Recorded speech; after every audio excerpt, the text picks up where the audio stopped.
അങ്കണവാടിയിൽ 3.5 വയസ്സുകാരിക്ക് നേരെയുണ്ടായ ലൈംഗിക അതിക്രമത്തിൽ പ്രതി പിടിയിൽ 20-കാരനായ കാശിനാഥനാണ് ആലുവയിൽ നിന്ന് പിടിയിലായത്. വിവരങ്ങളുമായി അബ്ദുൾ റഹീം ചേരുന്നുണ്ട്.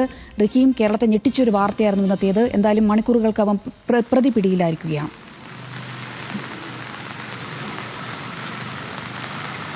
സന, തീർച്ചയായും ഈ അങ്കണവാടിയിൽ 3.5 വയസ്സുകാരിക്ക് നേരെ അതിക്രമം നടത്തിയ പ്രതിയെ മണിക്കൂറുകൾ കൊണ്ട് തന്നെ പോലീസ് പിടികൂടിയിരിക്കുന്നു എന്നുള്ളതാണ് ഏറ്റവും പ്രധാനപ്പെട്ട വാർത്ത.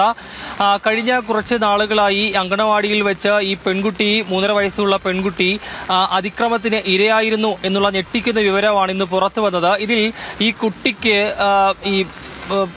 കുട്ടി ചില അസ്വസ്ഥതകൾ പ്രകടിപ്പിച്ചിരുന്നു. ഈ പ്രകടിപ്പിച്ചതിന്റെ അടിസ്ഥാനത്തിൽ കുട്ടിയുടെ മാതാപിതാക്കൾ എന്താണ് സംഭവിച്ചത് എന്നത് ചോദിച്ചറിഞ്ഞപ്പോഴാണ് ഇത്തരത്തിൽ അങ്കണവാടിയിൽ വരാറുണ്ടായിരുന്ന ഒരു ചേട്ടൻ തന്നെ സ്പർശിക്കാറുണ്ടായിരുന്നു എന്നടക്കമുള്ള കാര്യങ്ങൾ കുട്ടി മാതാപിതാക്കളോട് പറഞ്ഞത്. തുടർന്ന് ഇത്തരത്തിൽ പോലീസിനെ വിവരമറിയിക്കുകയായിരുന്നു.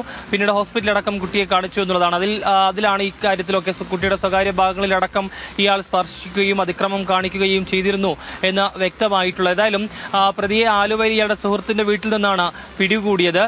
ഏതായാലും ഈ സംഭവവുമായി ബന്ധപ്പെട്ട് നിലവിൽ ബാലാവകാശ കമ്മീഷനിലടക്കം പരാതി നൽകിയിട്ടുണ്ട്. ഇത് കേസിൽ കൃത്യമായ അന്വേഷണം വേണം എന്നുള്ളതാണ് കുട്ടിയുടെ